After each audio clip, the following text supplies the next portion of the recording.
What's going on, guys? I received a package in the mail. This is the Zotac Trinity RTX 3090 graphics card. And I just wanted to kind of give a few first looks at this. This is the box from all around, all different sides of it. It's RTX, that's the back there. Got the side, and back to the front, and then of course the top. You got Zotac Gaming GeForce RTX 3090.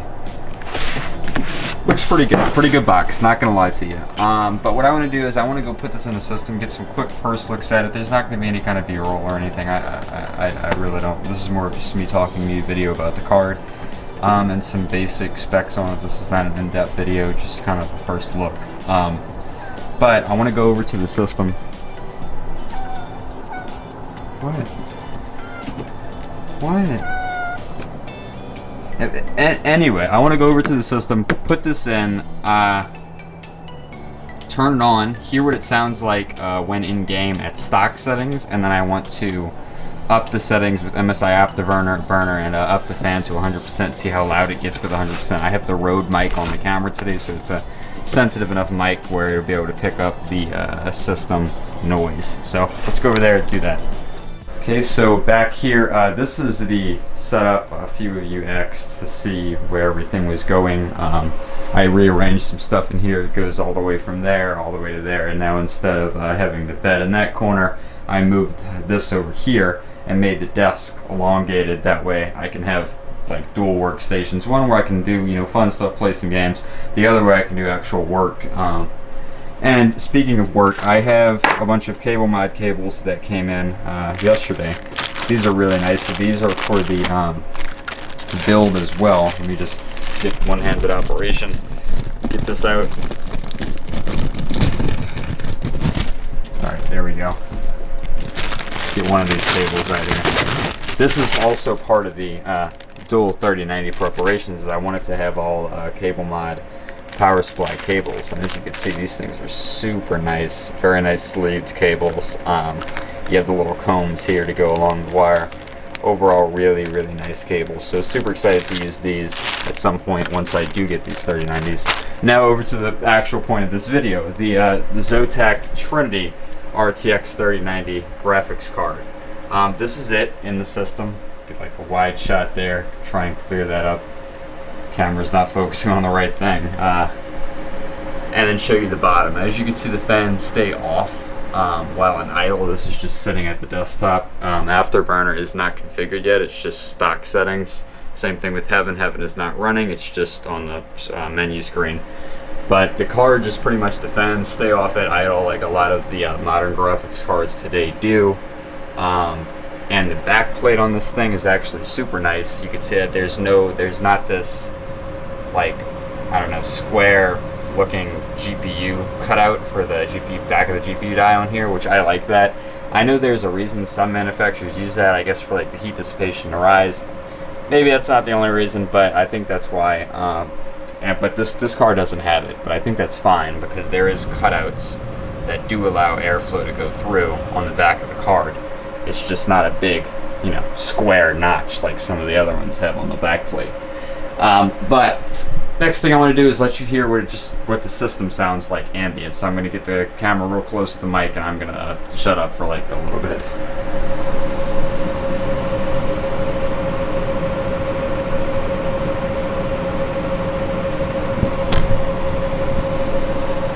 Alright, so that noise, if you were able to hear anything in there, is completely the system. Every other fan in here is off. All these fans are off. Any noise you hear, that's just all these case fans. Do note that this 360mm radiator on the front has 6 fans on it, 3 in the front pulling in, and 3 in the back exhausting out, so the airflow goes, kind of like this, and then it goes through the bottom, and then it goes like up, out, and then some goes at that back, and then up the front, or up the top, I should say. So, yeah, it's really in and then straight out through the exhaust fans. But I want to hit the car with a load now, so I'm just going to load up Heaven here. Oh, it's so blurry. There we go. Load up Heaven, everything max, get that little 720 window going so I can control Afterburner. As you can see, I do not have dual monitors. Sometimes it makes me wish I do, but other times I'm just fine with the single one. And this monitor, in case you're wondering, is a Gigabyte 165 Hz 1440p monitor. That's 1ms, all that good stuff, and that is hooked up with via DisplayPort. Okay, so Heaven's running. Let that run for a few seconds here, get the car heating up, make the fans kick on. And let's see actually if the fans have kicked on yet, and they look like they're starting to. That one there in the end is spinning. That one right there. These two are still off, it looks like. Or is that one spinning? No, yeah, that one's spinning. So the two fans on the end are spinning, and now it looks as if the one in the middle is also spinning. So now I want to, with all the fans spinning at stock and Heaven running, let you hear that audio again.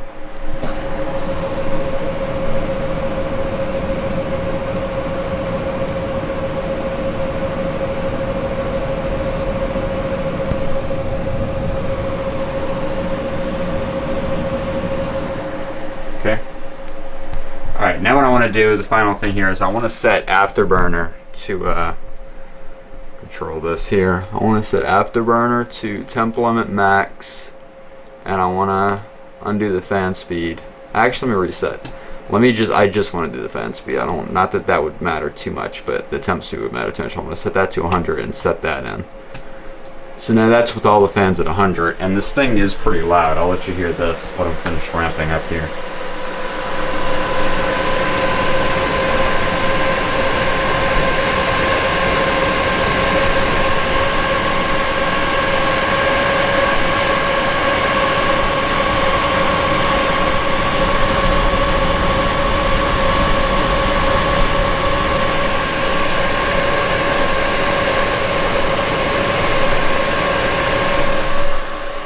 So as I'm sure you can hear, in that they're really, really loud fans when they're all going at 100%.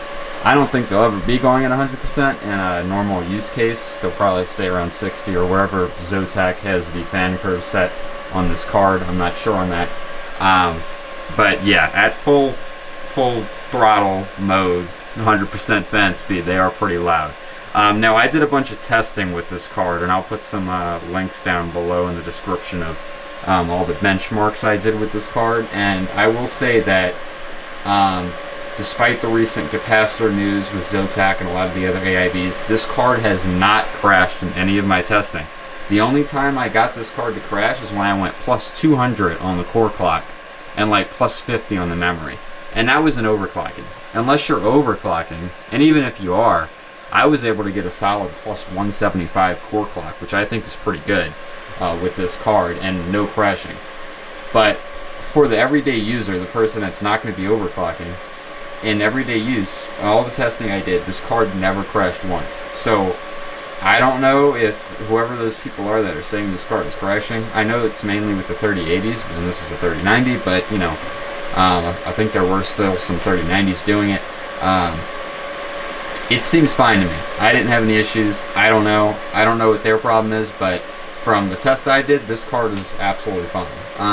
Now thermals, that's one thing that I'm forgetting here. I'll just do a rough guess here.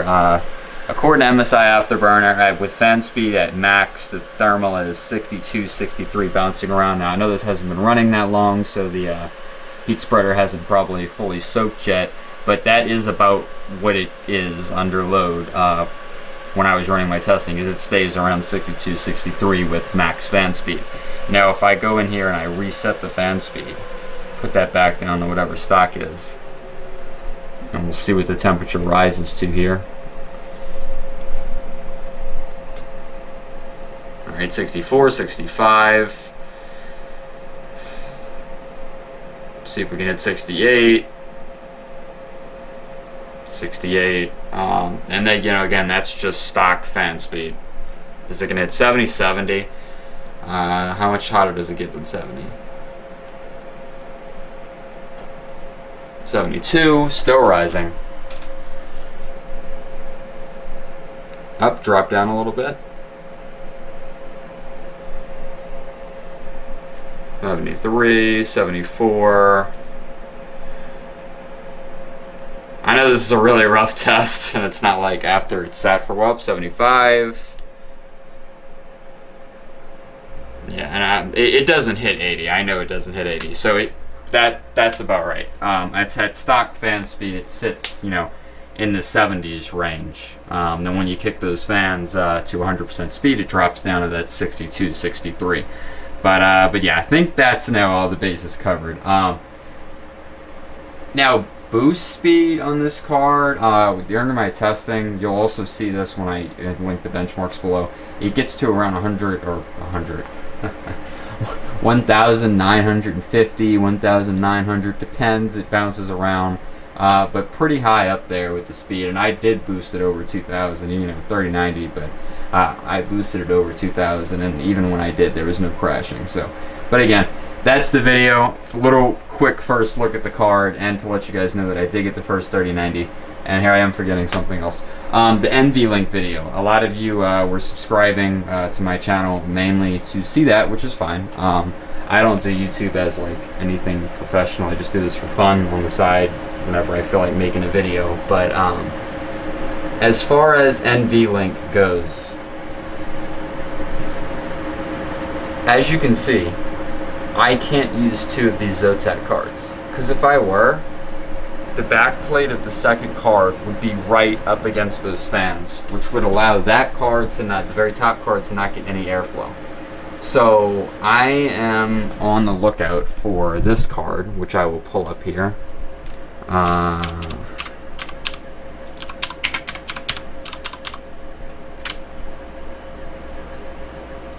Here we go. I'm on the lookout for this card as soon as it loads up. Here we go. Gigabytes GeForce RTX 3090 Turbo 24G card. I know it's a blower card. However, for doing this is a purely dual slot card. It's exactly dual slot. It doesn't hang over like a lot of the bigger cards do, like this one, because that's simply not going to work. That top card won't get any airflow. Let me show you here. Here we go. You can see here, it's dual slot. It doesn't hang over. It's confined to those two PCIe slots, or brace slots. Now, the other cool thing with this card, another reason why I want to use it, is if I can find the photo here. Here we go. See if you guys notice what's going on here. The PCIe power connectors are on the end of this card, not where it would normally be, like somewhere here. It's here, which I think is awesome. That's going to look insane for NVLink, because if I can get my hands on two of these cards, these blower Gigabyte cards, I can put the one here and then put the one right under it. There'll be a nice full one PCIe slot of spacing between the cards, which will be plenty airflow instead of having like this much space. It'll be like a full lane of space. And not only that, the power I can run through those back grommets there straight to the side like this, and then plug straight into the cards. 1, 2, 3, 4, right? And then have them like zip tied together, just going straight out the back. So there would be none of this cables hanging in the front anymore. It goes straight out the back of the case to the cable managed area, which that's why I want to go with this card. I know it's a blower, but I don't really care. For any benchmarking I'm doing, I'm gonna run the fans at 100% fan speed anyway, and I'm sure that this card will be able to drop the temps down to probably the 60s, similar to this card at 100% speed. And not only that, but blower cards exhaust all your heat straight out the case instead of putting it into the case. And I'd rather not have two 350 watt TDP cards in the case just, you know, exhausting all this heat. I know the panel's off right now, but when the panel is on, I'd rather not have two of those cards just constantly exhausting all of that heat into the case and heating all the other components up. With the blowers, all that heat's going to go straight out on both of them. And that should significantly reduce all the thermals of everything in the case, as well as keep that heat out of the case and just, you know, make the cable management better with those side pins, side power pins for the PCIe power, and allow a lot more airflow with having an entire PCIe lane of space for airflow to go through. So that's the cards that I want to go through with, and I'll be, like I said, returning or selling this 3090 But don't worry, if I do sell it, I'm not gonna like do some kind of crazy 2,000. I'm gonna sell it for retail, just so I can get the amount that I paid for it back, so that way I can go and buy 2 of these. I contacted Gigabyte. I don't know if they're gonna reply to me on this card. I hope they do. I was trying to see if I could buy 2 of these directly from them and just pay straight up, but I don't know if they're gonna be okay with that, because this card is not available on any retailers yet that I have seen. Unless all of a sudden now it's like here. Is it? Wait, is it here? Hold on a second. Did they update it? Maybe, I don't know. Let's see.